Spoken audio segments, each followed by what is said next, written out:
ইউপির নবরেক দাকে ওনার কাছ থেকে কিছু শোনার জন্য। ধন্যবাদ সবাইকে। ইউপিল দা। ধন্যবাদ প্রমোদ দাকে। এবং প্রথমেই আমি সবাইকে শুভেচ্ছা জানাই, বিশেষভাবে আজকে যারা আলোচক আছেন, উচি মং চৌধুরী দাদা আর শুভ্রজ্যোতি চাকমা দাদা, আরো আমি দেখতে পাচ্ছি মারুফা মাঝার, গীতা দাস, চন্দ্রজিৎ, পরাগ রিছিল, ওনারা আছেন। সবাইকে আমি শ্রদ্ধা জানাই, শুভেচ্ছা জানাই। হয়তো আরো কেউ কেউ যুক্ত হবেন। এই ধরনের যে উদ্যোগ নিয়েছেন প্রমোদ দা, এর জন্য ওনাকে অনেক অনেক ধন্যবাদ। আমার কথা যদি কল ড্রপ হয় দাদা আর কি, অথবা যদি কোনো কারণে নেট করে আর কি দাদা। হ্যাঁ হ্যাঁ, যাই হোক ধন্যবাদ জানাই। এবং আমি মনে করি এই ধরনের মহতি উদ্যোগ সবাই করতে পারেন না। এই যে আমাদের আদিবাসী ভাষা এবং তাদের সাহিত্য চর্চা এবং তাদের চর্চার ক্ষেত্রে সমস্যা, এগুলি নিয়ে এই যে আলোচনা, আমি মনে করি এটা অনেক বড় ধরনের একটি আলোচনা। আর এই ধরনের আয়োজন খুবই প্রশংসার যোগ্য। বিশেষভাবে আমরা যারা বলি সংখ্যালঘু অথবা আদিবাসী, কারো কারো ভাষায় ক্ষুদ্র নৃগোষ্ঠী, কারো কারো ভাষায় আমরা উপজাতি, কারো কারো ভাষায় আমরা মানে অধিবাসী, এই ধরনের আমাদের নামে অনেক ধরনের বিশেষণ আছে। তারপরে আমরা যেটা মনে করি, আমরা ভূমিজ সন্তান, আমরা মনে করি আমরা যেখানে আছি সেখানে আমরা আদি থেকে আছি এবং এখানকার স্থানীয় আমরা বাসিন্দা, এই হিসাবে আমরা এগিয়ে যাচ্ছি। আমাকে যে বিষয় আলোচনা করার জন্য বলেছেন, আসলে আমার এত জ্ঞান বা আমার এত প্রস্তুতি নেই যে আচিক ভাষিক গোষ্ঠী বা তাদের মাতৃভাষার মাধ্যমে যে সাহিত্য চর্চা বা বাংলা ভাষার মাধ্যমে সাহিত্য চর্চার যে সংক্ষিপ্ত ভূমিকা দেয়া এবং ঢাকা কেন্দ্রিক যে সাহিত্য চর্চার অতীত বর্তমান, এগুলি বলার মতো আসলে আমার সেই স্পর্ধা নেই, আমার জ্ঞান সীমিত। তারপরেও আমি সাহস করেছি যে যেহেতু টুকটাক চর্চা করি, বিভিন্ন সাহিত্য সংগঠনের সাথে যেহেতু একটু যুক্ত, এর জন্য মাঝে মাঝে এদিক সেদিক যায়, মাঝে মাঝে বিভিন্ন সাহিত্য আড্ডায় যায়, এর জন্য আমার একটা সাহস জেগেছে। আমি প্রমোদ দাকে আবারও ধন্যবাদ যে আমি এখানে যুক্ত হতে পেরেছি। আসলে সাহিত্য যদি আমরা চিন্তা করি, সাহিত্য একটি জাতিকে, তার যে সফটওয়্যার যদি বলি, সাহিত্য হলো জাতির সফটওয়্যারটা তৈরি করে, জাতির মনন, চিন্তা, চেতনা এবং ভবিষ্যৎ দর্শন, এগুলি কিন্তু সাহিত্য চর্চা মানে সৃষ্টি করে। কিন্তু আমরা যারা, বিশেষভাবে আমি যদি গারোদের কথা বলি, গারোদের সাহিত্য চর্চার যে ইতিহাস, এটা খুবই খুবই অল্প দিনের। মানে এটা লজ্জার বিষয় নেই যে কেন আগে থেকে থাকলো না, কেন আগে থেকে শুরু হলো না। আসলে আমাদের কৃষি কেন্দ্রিক যে জাতি গারো, তাদের মধ্যে এই যে নোমেডিক বা এক স্থান থেকে আরেক স্থানে গিয়ে এই যে জুম চাষ এবং সেইভাবে বিচরণ করা, খাদ্যের অন্বেষণে যাওয়া, তার জন্যই কিন্তু সাহিত্য চর্চা নিয়ে তাদের চিন্তা হয়নি। আমি যতটুকু আমি ইতিহাসে পাই, প্রায় ৭,৫০০ বছর আগে চীনের সিনকিয়াং প্রদেশ থেকে কিন্তু এই খাদ্যের অন্বেষণে গারোরা তিব্বত হয়ে, কোচবিহার হয়ে, আসাম হয়ে, তারপর ত্রিপুরাতে এক অংশ চলে গেল, মেঘালয় এবং কামরূপে এক অংশ থেকে গেল। যে কামরূপ কিন্তু এক সময় এই ময়মনসিংহ পর্যন্ত কিন্তু কামরূপ জেলা ছিল। এর জন্য কামরূপ বললে যাতে না বুঝি শুধু সেই আসামের কামরূপ, আসলে ময়মনসিংহ পর্যন্ত, ব্রহ্মপুত্র পর্যন্ত কিন্তু কামরূপ ছিল। এর জন্য কামরূপে বসবাস করতো, এরকম ধারণা করছে আর কি। ধারণা মানে কিছু কিছু মানুষের বইয়ে লেখা আছে। যেমন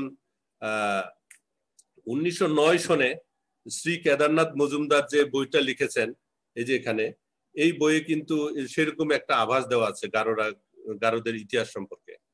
আবার আরেকটা দ্য গারোস মেজর এ প্লেফেয়ার, এই বইটা যেমন, এই বইয়েও কিন্তু সেইভাবে ধারণা দেওয়া হয়েছে। এইগুলি কিন্তু, এই দুইটা বই কিন্তু প্রাচীন।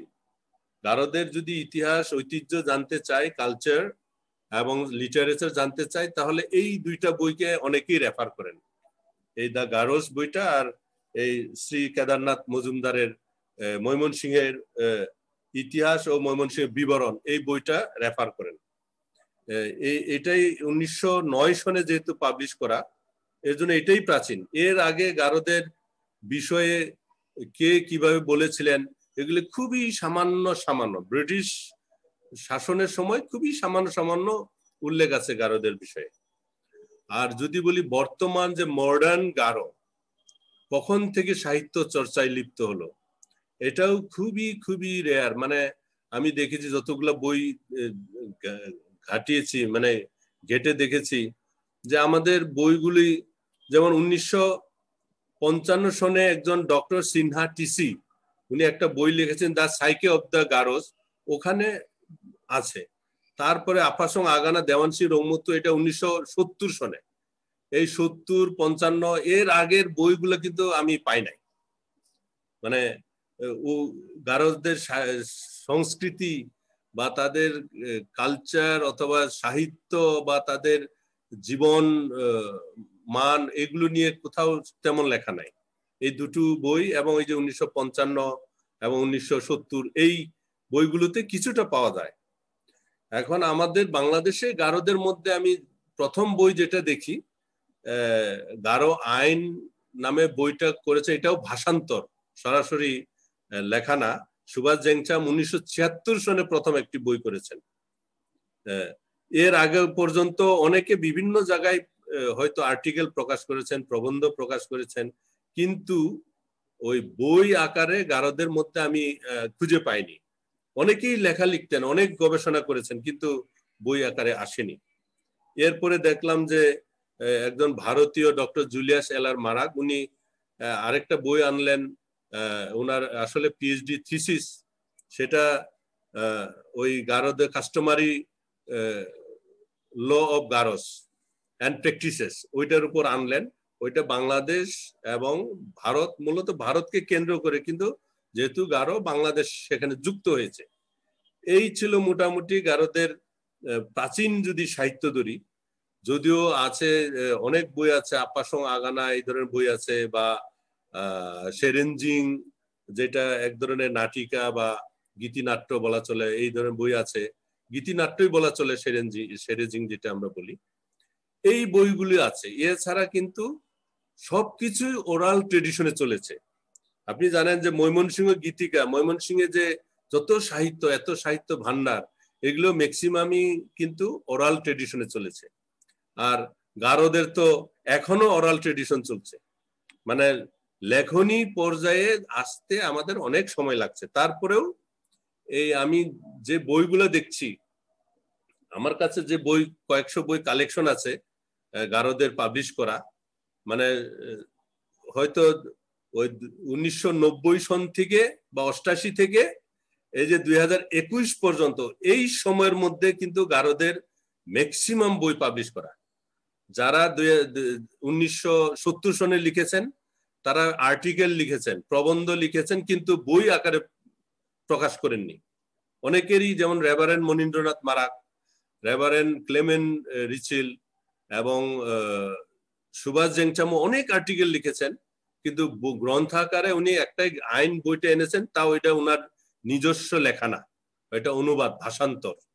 কিন্তু ওটাকেই আমরা উনার বই হিসাবে ছোটকাল থেকে গণ্য করেছি, কিন্তু এখন দেখি যে না, এটা ভাষান্তর, কিন্তু তারপরেও না থাকার চেয়ে কিছু থাকা, এরকম ঘটনা। তবে আমরা যদি দেখি প্রবন্ধ বিষয়ক যে বই বা আত্মজীবনীমূলক, আইন বিষয়ক অথবা ইতিহাসমূলক যে বই, এই বই যদি হিসাব করি, মানে 2000 থেকে 2021 পর্যন্ত প্রায় 40টার মতো মোটামুটি বই প্রকাশিত হয়েছে, যেটা আমার জানা। আমার কাছে 40টাও নেই, কিন্তু আমার কাছে 31টা আছে, কিন্তু 40টার মতো বই অনেকগুলো মোটা বই আছে, আবার ছোট্ট বইও আছে।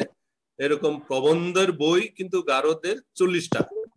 এর মধ্যে শুধু 2 কি 3টা যেখানে গারো প্লাস মানে বাংলা প্লাস ওখানে গারো ভাষা দেওয়া আছে, আর বাকিগুলো কিন্তু সব বাংলা ভাষায়, বাংলা অক্ষরে এবং বাংলা ভাষাতে। আমার কাছে 2-একটা বই আছে, এখানে পরাগ রিচেল আছেন, পরাগ রিচেলে যে সাংসারিক মন্দিরাংনি ওয়ান্না, ওখানে দেখি বাংলা এবং গারো এরকম অনেক গারো কাহিনীগুলো বা গারোদের যে মন্ত্র, ওয়ান্নার ওয়ানগালার যে মন্ত্রগুলো, গানগুলো, সে ওখানে রেরেগুলো অথবা আজিয়াগুলো কিন্তু গারো ভাষায় লেখা হয়েছে। এছাড়া কিন্তু সবাই বাংলা ভাষাতেই চর্চা করেছেন। এটা কেন করেছেন এটা আমরা সবাই জানি। আমি গত পর্বের লেখাগুলো মানে ভিডিওগুলো দেখছিলাম, যারা বক্তব্য দিয়েছেন, বাদন আরেং সহ অন্যান্য যারা বক্তব্য দিয়েছেন, তারা বলেছেন যে আমাদের যে এই যে করুণ অবস্থা, ভাষার চর্চার করুণ অবস্থা, অথবা কোনো সুযোগই নেই, আমাদের ভাষার স্বীকৃতিও ছিল না। এখন না হয় কয়েকটা ভাষা আমরা স্বীকৃতি পাচ্ছি অথবা আমাদের পড়াশোনার জন্য এটা বেছে নেওয়া হয়েছে, কিন্তু বাস্তবে কিন্তু এটাও আমার কাছে মনে হয়েছে এক ধরনের শোডাউনের মতো। কারণ স্কুলে কিন্তু সেইভাবে এখনো মানে জোরালো ভাবে পড়ানো হয় না বা সেইভাবে জোর দেওয়া হয় না, কারণ শিক্ষকদেরও সেইভাবে গড়ে তোলা হয়নি। মানে বই বেরিয়েছে, বই বিতরণ করা হয়েছে, কিন্তু এইটার যে ব্যবহার, এই ব্যবহার কিন্তু এখনো অনেক পিছনে পড়ে আছি আমরা। এই প্রবন্ধের ক্ষেত্রে কিছু কিছু প্রবন্ধের ভালো ভালো বই আছে। রেভারেন্ড ক্লেমেন্ট রিচিলের বই, যেটা থকবিরিম প্রকাশ করেছে, এবং আরেকজন উনার কয়েকটা বই প্রকাশিত হয়েছে, রেভারেন্ড ক্লেমেন্ট রিচিলের বই, গারোদের বিবাহ নিয়ে, তারপরে গারোদের নিয়ে অনেকগুলো প্রবন্ধ প্রকাশিত হয়েছে। আবার দেখতে পাচ্ছি যে রেভারেন্ড মনীন্দ্রনাথ মারাক, উনারও বেশ কয়েকটা বই প্রকাশিত হয়েছে ইতিমধ্যে, কিন্তু এই 2 বছরের আগে উনারও একটা বইও প্রকাশিত ছিল না। আশ্চর্যের বিষয় হলো উনি অনেক গবেষণা করেছেন, উনি শত শত প্রবন্ধ লিখেছেন, পত্রিকাতে লিখেছেন এবং বিভিন্ন ম্যাগাজিনে ছাপা হয়েছে, বিভিন্ন জনকে বিতরণ করেছেন। জানিরা যেটা বিরিশিরি ক্ষুদ্র নিগোষ্ঠী একাডেমি থেকে প্রকাশিত, সেখানে ছাপা হয়েছে, কিন্তু নিজস্ব বই কিন্তু ছিল না। এই থকবিরিম মিঠুন রাকসাম প্রথমবারের মতো তার 2টো বই প্রকাশ করেছেন, এই রেভারেন্ড মনীন্দ্রনাথ মারাকের, এবং ক্লেমেন্ট রিচিল নিজে জীবিত অবস্থায় বই করে যেতে পারেননি, সেই বইগুলোও কিন্তু মিঠুন রাকসামই প্রকাশ করেছে থকবিরিমের মধ্য দিয়ে। আর থকবিরিমের তালিকা যদি দেখি, অনেকগুলো বই এই গত 2010 থেকে 2021-এর মধ্যে প্রকাশিত। তার মানে আমাদের আগে বই কোথায় প্রকাশ করে এটাও জানা ছিল না। মানে আমি যখন প্রথম বই প্রকাশ করি 2013-তে, মানে পাবলিশার কোথায় পাবো, কিভাবে বই প্রকাশ করব, মানে এটা মানে জানতে জানতে আমার 6 মাস চলে গেছে। আর তারপরেও আমি পাবলিশারের মাধ্যমে প্রকাশ করতে পারিনি আমার প্রথম বইটা, কারণ ঢাকার দিকে আমার যোগাযোগ কম ছিল তখন। ময়মনসিংহে প্রকাশক সেভাবে নেই, মূলত ঢাকা কেন্দ্রিক। প্রেসে গিয়ে ডাইরেক্ট বই করে ফেলছি, প্রেস তারা বই করে। মানে এই যে আমাদের যে অজ্ঞানতা, এটাও একটা সাহিত্য চর্চার ক্ষেত্রে আমি মনে করি একটা বাধা ছিল। আর অনেকে আবার দেখি যে গারোদের অধিকার নিয়ে কথা বলেছেন। সুভাষ জেংচামের একটা চমৎকার বই আছে, সেটা হলো গারো সমাজ ও সংস্কৃতি নিয়ে। এটা 2010-এ প্রকাশিত, এরপরে আরো কয়েকবার রিপ্রিন্ট হয়েছে, কিন্তু অসম্ভব সুন্দর। ওখানে গারোদের বিষয়ে জানতে গেলে আপনি যদি ওই বইটা পড়েন, মানে একেবারে গারোদের আপাত মস্তক জানতে পারবেন। গারোদের বিচার ব্যবস্থা থেকে শুরু করে উত্তরাধিকার নিয়ে সবকিছু ওই বইয়ে আছে। তারপরে যদি মনীন্দ্রনাথ মারাকও কিন্তু গারোদের সংস্কৃতি নিয়ে লিখেছেন। এছাড়াও আরো অনেকেই লিখেছেন গারোদের বিষয়ে, বিশেষভাবে ফাদার পিটার এমা, ফাদার রবার্ট আর সুভাষ জেংচাম মিলে একটা বই করেছেন, মূলত গারো অঞ্চলে খ্রিস্ট ধর্মের আগমন এবং অবদান। এই বইটা কিন্তু মোটামুটি বড়, চেহারাটা, বইয়ের চেহারাটা এরকম।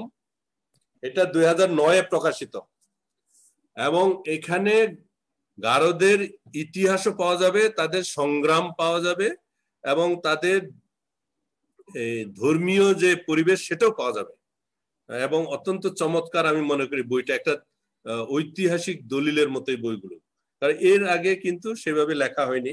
এটা মূলত বিদেশি যে সমস্ত মিশনারি ছিলেন তারা প্রতিনিয়ত মিশনে থেকে থেকে অনেক নোট করে রেখেছেন, সেইগুলো নিয়ে সেখান থেকে নিয়ে তারা এই বইটি করেছেন। এটা গেল মূলত প্রবন্ধ এবং ইতিহাস আইন বিষয়ক। এরপরে যদি যাই গারোদের সাহিত্য চর্চার ক্ষেত্রে যদি আমরা বলি উপন্যাস কিন্তু খুবই খুবই কম, নাই বললেই চলে। এই 7-8টা উপন্যাস বই নিয়ে গর্ব করার কিছুই নেই। বড়জোর 10টা উপন্যাস বেরিয়েছে গারোদের লেখা, আর আমি দেখি না।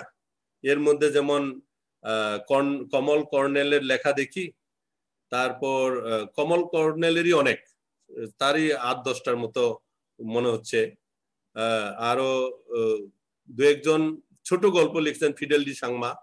আমার 2টা উপন্যাস আছে, আর কাউকে দেখি না উপন্যাস। কবিতার বই অনেক আছে আমাদের। কবিতার বই যদি হিসাব করি হয়তো শতাধিক কবিতার বই আছে, কাব্যগ্রন্থ আছে গারোদের লেখা।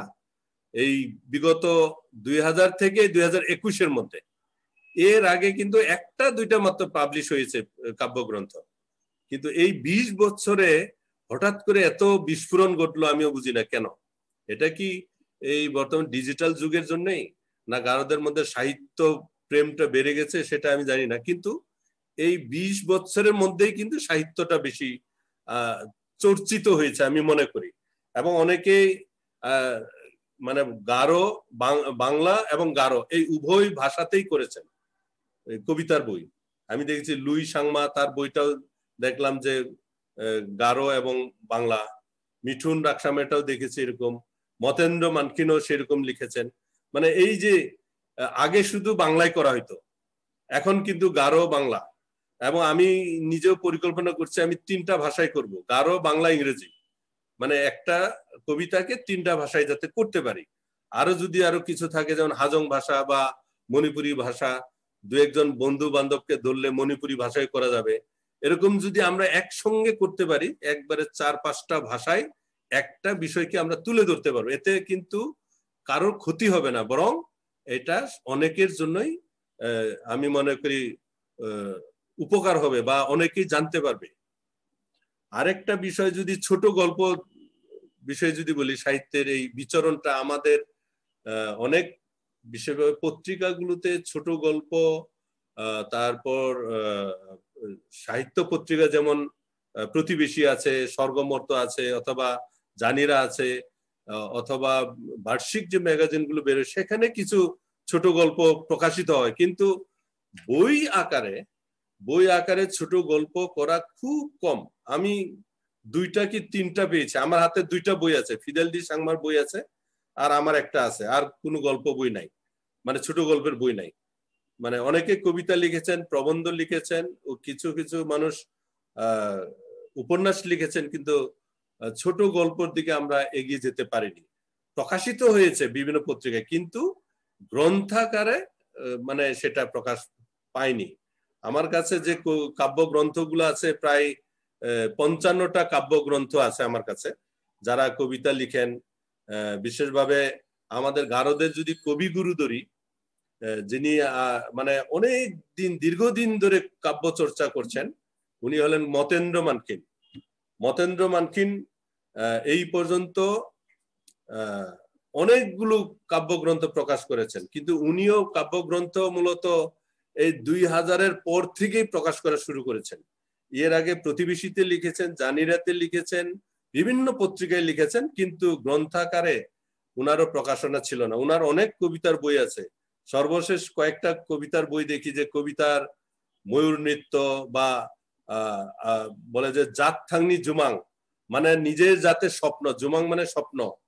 এখন দেখি উনিও উনার কবিতার শিরোনামগুলো, কাব্যগ্রন্থের শিরোনামগুলো গারোদের ভাষা বা গারোদের কালচারের সঙ্গে মিল রেখে রেখে দিচ্ছেন, এবং অনেকেই এগুলো করছেন। এটা একটা মানে অন্য ধরনের ডাইভার্সন আমি মনে করি। আগে তো শুধু প্রেমের কবিতা বা বাংলা সাহিত্যের কবিতার দিকে আমাদের ধাবমান ছিল, কিন্তু এখন দেখছি যে না, নিজস্ব সংস্কৃতিকেও ওখানে জোড়া লাগাচ্ছে। এটা একটা নতুন দিক আমি মনে করি। যেমন একজন মতেন্দ্র মানকিনের কবিতা যদি একটা দেখি, দূর্ত ছায়া নষ্ট কাল, এটা অনেক আগের, ওনার অনেক আগের বলতে 3 বছর আগের কাব্যগ্রন্থ। আবার আরো আছে ওনার কাব্যগ্রন্থগুলো, মানে প্রায় 8টার উপরে, কিন্তু সবগুলো বলা যাবে না, মানে বলা সম্ভব না আমার পক্ষে। কিন্তু আমি মনে করি গারোদের মধ্যে এখনো উঁচু মানের কবি যদি থাকেন এবং বাংলা একাডেমি পুরস্কার পাওয়ার 21শে পদক পাওয়ার যদি যোগ্য কেউ থাকেন, তাহলে মতেন্দ্র মানকিন। আমি মনে করি, আমি তো প্রতি বছর যারা পায় তাদেরকে দেখি, বাংলা একাডেমির পুরস্কার পাওয়াটাও দেখি এবং 21শে পদকটাও। অনেক কবি যারা পাচ্ছেন তাদের চেয়েও কবি মতেন্দ্র মানকিনের লেখা অনেক উন্নত, কিন্তু সামহাও কবি মতেন্দ্র মানকিন কোনোদিন গণনায় আসেন না। হয়তো ঢাকায় থাকলে উনিও পেয়ে যেতেন, এটা আমার ধারণা। যা হোক, এটা একটা বড় কথা বলে ফেললাম। এখন একটা সুযোগ আসছে, আমরা হয়তো সরকারের সঙ্গে বা যে কোনো ভাবে যোগাযোগ করে অন্তত পক্ষে যারা কাব্য চর্চা করে তাদেরকে যদি আমরা তুলে ধরতে পারি, তখন আমরা হয়তো সেইভাবে এই ধরনের রাষ্ট্রীয় কোনো সম্মাননার দিকে এগিয়ে যেতে পারি। কারণ কবি মতেন্দ্র মানকিন একটা গান লিখেছেন, এই গানটা গারোদের এখন জাতীয় সঙ্গীতের মতো গাওয়া হয়। আপনি বিশ্বাস করবেন না, বাঙা যাবেছেম দুগ্নি সাগাল বালদ্রুই, এই যে একটা গান, মানে অনেক আকাশের অনেক সীমা পেরিয়ে চলে গেছে এই গানটা। মানুষের মুখে মুখে ইউটিউবে ছাড়লে হাজার হাজার ভিউ হয়, মানে এটা একটা অসম্ভব। এরকম একজন জনপ্রিয় গীতিকার, কবি গীতিকার, তার কোনো মূল্যায়ন নাই।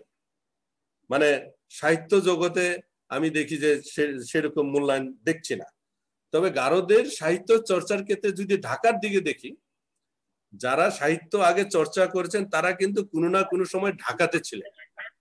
জর্জ রুরাম ঢাকাতে ছিলেন, উনি সাহিত্য চর্চা করেছেন। তারপরে এখন যারা ঢাকায় আছেন তারাও কিন্তু ঢাকাতে থেকে থেকেই করেছেন। এখন গ্রামে অনেকে চলে গেছেন, কিন্তু ঢাকার একটা স্পর্শ তাদের আছে। পরাগ রিচিল এখানে উপস্থিত আছেন। পরাগ রিচিল ঢাকায় থাকেন, কিন্তু গ্রামে কিছুদিন ছিলেন, কিন্তু ঢাকাকে কেন্দ্র করেই কিন্তু চলাচল।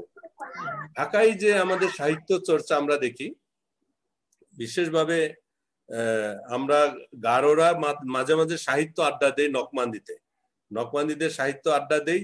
সেখানে যেমন সেলিনা হোসেন বা কবি নুরুল হুদা, ওনারাও কিন্তু আসেন, ওনাদেরকে আমরা প্রধান অতিথি করে নিয়ে আসি। ওনারা কিন্তু আমাদের উৎসাহিত করছেন, এটা বেসরকারি ভাবে উৎসাহ দান, কিন্তু মনে করি ওনাদের এই আগমনটাই আমাদের জন্য আশীর্বাদ। এবং যতবারই আমরা ওনাদেরকে আমন্ত্রণ জানিয়েছি, কোনোদিন না করেন নাই, এটা হলো বড় প্রাপ্তি। আমি মনে করি ঢাকায় যে সাহিত্য চর্চা, এখানে 21শে বই মেলাতে সেটা দেখা যায়, যে যেভাবে পারে 21শে বই মেলাতে গ্রন্থ প্রকাশের জন্য চেষ্টা করে যাচ্ছেন। আর থকবিরিম এই ক্ষেত্রে আমি মনে করি সবার আগে এই ধন্যবাদ পাওয়ার যোগ্য। থকবিরিমের মধ্য দিয়ে কিন্তু যারা জীবনে বই কিভাবে প্রকাশ করতে হয়, কোথায় প্রকাশ করতে হয় তারা জানতো না, তারা কিন্তু এখন জানে যে কোথাও না পেলেও থকবিরিমে গেলে বই প্রকাশ করে দিবে, যদিও টাকা লাগে। কারণ টাকা ছাড়া থকবিরিম তো শুধু প্রকাশনা, তার নিজস্ব কোনো মার্কেটিং নাই, শুধু পাবলিশিং করে দেয়, এইটাই থকবিরিমের কাজ। এবং ম্যাক্সিমামই ওই আদিবাসীদের বই পাবলিশ করে থকবিরিম। আমি মনে করি এই ধরনের যদি আরো আমাদের প্রকাশনা সংস্থা গড়ে উঠতো, মানে এস্টাবলিশ হয়ে উঠতো, যাদের কিছু পয়সা করি আছে, হয়তো আরো এগিয়ে যাওয়া সম্ভব ছিল। গারোদের সাহিত্য চর্চার ক্ষেত্রে যাদের অবদান, মানে যে সমস্ত পত্রিকা অবদান, আমি বলছি সাপ্তাহিক প্রতিবেশী, বিশেষভাবে যারা ক্যাথলিক খ্রিস্টান, তাদের ঘরে ঘরে এই সাপ্তাহিক প্রতিবেশী পত্রিকাটা চলে যায়, ওই যার জন্য অনেকেই ওখানে কবিতা গল্প লিখেন, গারোরাও লিখেন, বাঙালিরাও লিখেন, ত্রিপুরারাও লিখেন, মানে যারা যারা আছেন, এবং মুসলিমরাও লিখে, ওখানে মুসলিমরাও লিখেন, তাদেরটা ছাপা হয়। এর জন্য যারা গারো মানে সাহিত্য চর্চা করে অনেকেরই হাতে খড়ি কিন্তু এই সাপ্তাহিক প্রতিবেশী, যেটা 1900 বলা চলে 52 সনে প্রতিষ্ঠা লাভ করেছে এবং এর জন্মস্থান কিন্তু ময়মনসিংহের রানীখংয়ে। মানে আমরা গর্ব করতে পারি সাপ্তাহিক প্রতিবেশী এখন যেটা অনেক বড় একটা প্রতিষ্ঠান, এটার জন্ম কিন্তু ময়মনসিংহের রানীখংয়ে। সেখানে রানীখং চিঠি নামে ছিল এটাকে আস্তে আস্তে কালে ভদ্রে বড় করতে করতে এখন একটা পত্রিকা এবং অনেক কিছু আছে এটার পাশাপাশি, এটা কমিউনিকেশন সেন্টার হয়ে গেছে। এবং আমি ওইটার সঙ্গে যুক্ত আছি, যে সম্পাদকীয় বোর্ড, সেখানে আমি একজন সদস্য আছি। এই হলো আমাদের ঢাকা পর্যায়ে কিছু সাহিত্য চর্চা। ঢাকাতে আমাদের কিছু কিছু সাহিত্য সংগঠন আছে, যেমন জাতীয় কবিতা পরিষদ, তারপরে গাংচিল সাহিত্য পরিষদ, বাংলাদেশ খ্রিস্টান লেখক পরিষদ, এই ধরনের সাহিত্য বা বাংলাদেশ লেখক পরিষদ, এই সমস্ত সাহিত্য সংগঠনে কিন্তু আমরা যুক্ত হচ্ছি। যুক্ত হওয়াতে কি হচ্ছে, তাদের সাহিত্য এবং উপাদান এবং তাদের সংস্কৃতি এবং আমাদের নিজস্ব সাহিত্য সংস্কৃতি, সেটা যেমন আমরা প্রকাশ করতে পারছি, তারাও জানতে পাচ্ছেন, তাদেরটাও আমরা জানতে পারছি। এটা হলো আমাদের জন্য একটা প্লাস পয়েন্ট। আমি মনে হয় অনেক লম্বা করে ফেলছি প্রমোদদা, তবে আমি আর বেশি বাড়াবো না। আপনি এগিয়ে যান, অসুবিধা নেই। ইউ মে গো, মানে আচ্ছা, থ্যাংক ইউ। গারোদের কিছু বার্ষিক পত্রিকা বের হয়, যেমন যেটা বলি যে গারো স্টুডেন্ট ইউনিয়ন, তারা সালনাম বের করে, বাংলাদেশ গারো ছাত্র সংগঠন কুপান্তে বের করে, আবার ঢাকায় ওয়ানগালা কমিটি আছে, 3টা ওয়ানগালা হয়, তারাও প্রত্যেকেই একটা করে ম্যাগাজিন বের করে। আবার ব্রিংনি বিবাল, আচিক বিবাল, সালমুখাং, সুমসাক, এরকম নামে অনেক পত্রিকা আছে। মানে আমি কেন বুঝি, আমার কাছে ওই লেখার জন্য আসে, অথবা কিছু ওই এখানে শুভেচ্ছা বাণী নেওয়ার জন্য আসে, শুভেচ্ছা বাণী। এর জন্য আমি বুঝি যে এখানে অনেকগুলো পত্রিকা আছে, ওখানেও কিন্তু লেখার মধ্য দিয়ে হোক বা না হোক চেষ্টা করে যাচ্ছে। এবং আশ্চর্যের বিষয় হলো, আমি মনে করি প্রত্যেক গারো ছেলে মেয়েই মনে হয় কবি, কারণ প্রত্যেকে কিছু না কিছু হইলেও একবার না হইলেও কবিতা লিখেছে, এটা আমি দেখতেছি। এটা একটা আশাব্যঞ্জক। আরেকটা বিষয় আমরা যেটা দেখছি যে নকমান্দি একটা গারোদের প্রতিষ্ঠান আছে। এই নকমান্দির কিন্তু আগে একটা নকমান্দিনী চিঠি নামে পত্রিকা বের হতো, এটা কিন্তু টোটালি গারো ভাষায় বের হতো, প্রকাশ করা হতো, প্রতি মাসে প্রকাশ করা হতো। যদিও বর্তমানে নকমান্দি ওই পত্রিকা আর প্রকাশিত হচ্ছে না, যদি আমরা চেষ্টা করতেছি যাতে প্রকাশ করা যায়, কিন্তু নানান সমস্যার কারণে প্রকাশ করতে পারছি না। তবে আশা করছি আমরা মানে ভবিষ্যতে এটা প্রকাশ করতে পারবো। তবে জানিরা যেটা, অথবা বিরিশিরি কালচারাল একাডেমি ইদানিং আমি কয়েকটা অনুষ্ঠানে অ্যাটেন্ড করলাম, তাদের এই জুমের মাধ্যমে যে অনুষ্ঠানগুলো সাহিত্য নিয়ে, যে সাহিত্য চর্চা নিয়ে যে অনুষ্ঠানগুলো হলো, 2টা অনুষ্ঠানে আমি অ্যাটেন্ড করলাম। এই ধরনের উদ্যোগ আগেও ছিল, কিন্তু আমি খবর পাইনি। কিন্তু এই অনলাইন বা ভার্চুয়াল যে যোগাযোগ, এটা আমার কাছে খুব ভালো লেগেছে, যে অনেকেই যুক্ত হতে পেরেছে। এবং মনে করি আদিবাসীদের এই সাহিত্য যদি এইভাবে চর্চা করা না হয়, তাহলে তো ওই দিন আপনাদের ওই আগের যে অনুষ্ঠান সেশন ছিল, সেখানে অনেকেই হতাশা ব্যক্ত করেছেন যে অনেক ভাষা, বাদন আরেং যেটা বলেছেন যে 8ম ধাপে চলে গেছে, কোন ভাষা 7ম ধাপে আছে, মানে আর এক ধাপেই বিলীন হয়ে যাবে, এই অবস্থায় আছে। এই অবস্থা যদি চলতে থাকে, তাহলে আমরা 8ম ধাপ পার হয়ে 9ম, যেটা শেষ 0, সেখানে হয়তো চলে যাব। আমি এখনো মনে করি আমাদের সাহিত্য চর্চার ক্ষেত্রে নিজস্ব ভাষা যদি ব্যবহার করতে না পারি, যতক্ষণ পর্যন্ত আমরা নিজস্ব ভাষা ব্যবহার করতে না পারবো, ততক্ষণ পর্যন্ত আমাদের এই ভাষাকে আমরা না, সাহিত্যকে আমরা ধরে রাখতে পারবো না। আপনারা সবাই জানেন, আমাদের যে মাইকেল মধুসূদন দত্ত, উনি ইংরেজি সাহিত্যের অগাধ অধিকারী ছিলেন, কিন্তু সাহিত্য চর্চা করে সেখানে কিন্তু তেমন টিকতে পারেননি। সর্বশেষ উনি যখন মাতৃভাষার মাধ্যমে চর্চা করলেন সেখানেই কিন্তু উনি টিকে গেলেন এবং সেখানেই উনার স্বীকৃতি, সেখানেই উনার সেই প্রতিষ্ঠা লাভ। আমাদের কিন্তু তদ্রুপ, আমরা যতই চর্চা করি না কেন, আমি প্রায় 14টা বই প্রকাশ করে ফেলছি, কিন্তু এটার মানে ভবিষ্যৎ কি? কারণ ওখানে আমি আমার নিজস্ব সংস্কৃতি সম্পর্কে 3টা বই আমি বলতে পেরেছি, আর বাকিগুলোতে বলতে পারিনি। কারণ আমার বইয়ের যে পাঠকও থাকতে হবে। পাঠক যেহেতু আমরা নিজস্ব ভাষার পাঠক পাচ্ছি না, কারণ বাংলা ভাষায় সব লেখা, এই জন্য অনেকে বলে অন্যগুলা আরো ভালো, হুমায়ুন আহমেদের লেখা আমরা পড়ি, অমুকের লেখা পড়ি, এরকম অনেক বড় বড় রেফার করে। যদি আমরা নিজস্ব ভাষায় লিখতাম তখন হয়তো আমাদের লোকজন বলে আরে এটা নিজের ভাষায় লেখা, এটা পড়ি। এই ধরনের পরিবেশ আমরা সৃষ্টি করতে পারি না এখনো।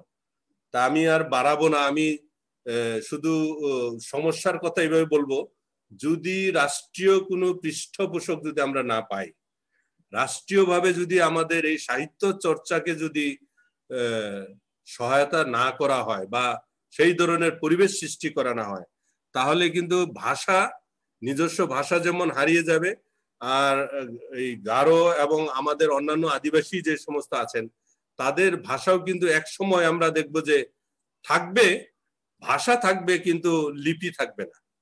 কারণ লিপি যদি ব্যবহার না হয়, ব্যবহার করার স্কোপ যদি না থাকে, তাহলে ভাষা থাকবে, লিপি থাকবে না। যেমন অনেকের ওরাল আছে, গারোদের কথাই বলি, অনেকে বলে যে গারোদের লিপি ছিল, তারা নাকি অভাবের তাড়নায় সে চামড়া সিদ্ধ করে খেয়ে ফেলছে। এটা জানি না সত্য ঘটনা না বানানো জানি না, কিন্তু অনেকেই বলে যে লিপি ছিল, লিপিটাও খেয়ে ফেলছে সিদ্ধ করে। আদৌ ছিল কিনা জানি না, কারণ প্রমাণ পাওয়া যায়নি যে ছিল যে। তবে এইটুকু জানি যে অনেকে সৃষ্টি করার চেষ্টা করেছেন, আবিষ্কার করার চেষ্টা করেছেন, কিন্তু সেটা প্রতিষ্ঠা লাভ করেনি, কারণ কেউই ব্যবহার করেনি। বরং আমরা যে এখন বাংলায় হোক অথবা রোমান অক্ষরে হোক যেভাবে ব্যবহার করি, এখন রোমান অক্ষরেই স্বীকৃতি পাওয়া গেছে, কিন্তু অনেকে আবার রোমান অক্ষরের চেয়ে বাংলায়ও লিখেন, কারণ বাংলা ভাষাভাষীদের জন্য বোঝাতে বাংলায় লিখলে সহজ হয়, সেরকম মনে করেন। তো এইভাবে হলো গারোদের সাহিত্য চর্চা কলে বরে টিকে আছে, জানি না কি হবে। তবে আমার এত আশাব্যঞ্জক যে 2000 থেকে এই 2021-এর মধ্যে শতাধিক বই মানে প্রকাশিত হয়েছে, যেটা গত এই হাজার হাজার বছরে কিছু হয় না। এতে আমি আশাবাদী আগামী 50 বছরে 100 বছরে হয়তো গারোদের মাঝে এই ধরনের সাহিত্য চর্চা এবং সাহিত্য জ্ঞান অর্জনের জন্য হয়তো আরো আগ্রহ সৃষ্টি হবে। তা আমি ধন্যবাদ দিতে চাই বিশেষ যারা শুনছেন। আমি আসলে অগোছালো ভাবে বলেছি, আমি আমার দৈন্যতা আগেই স্বীকার করি। তারপর আমি মনে করি আমরা যদি এইভাবে আলোচনা করে আরো আয়োজন করে বারবার চর্চা করি, সবাই কিন্তু আরো সমৃদ্ধ করতে পারবো। যেমন আমি চাকমা সম্পর্কে জানতে পারবো, চাকমাদের বিষয়ে অনেক বই পড়েছি, কিন্তু পড়লে আসলে এক ধরনের জানা, আর কথা বললে শুনলে আরেক ধরনের জানা। বা মণিপুরি বা হাজং বা কোচ বা ওই যে মারমা, ত্রিপুরা, সবার সম্পর্কে আমরা জানতে পারবো। এই জন্য প্রমোদ দাকে আবারও ধন্যবাদ এবং স্যালুট জানাই। আগামীতে এই ধরনের আয়োজন করেন, যদি সুযোগ থাকে অংশগ্রহণ করব এবং আমরা নিজেরা নিজেদের সাহিত্যকে বাঁচিয়ে রাখবো। আমি একটা কথা বারবার বলি সব জায়গায়, নিজের ঢোল এখন নিজেই পিটাবো। যেমন গারোদের দামা অনেক লম্বা, আপনারা তো দামা দেখেছেন, কাঠের একটা খন্ড অনেক লম্বা। এই কাঠের খন্ড দামা গারোরা ছাড়া কিন্তু অন্যরা বাজাইতে পারে না।